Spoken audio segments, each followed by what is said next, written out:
Al Daco hi ha una altra forma de matar, que és fer que una fitxa rival quedi entre dues fitxes pròpies. D'això se'n diu fer un caníbal.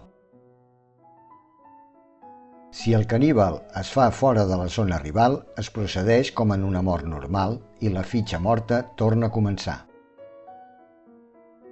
Però si el caníbal es fa a la zona rival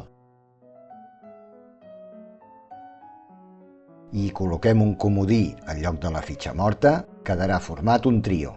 Per tal de desfer-lo, el jugador haurà de tornar a tirar.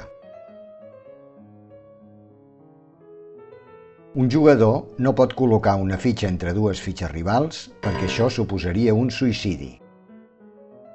Tampoc s'hi pot posar, encara que això impliqui la mort d'una fitxa rival per formar-se un altre caníbal.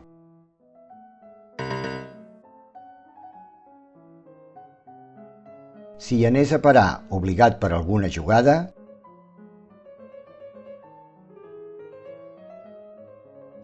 recularà en comptes d'avançar.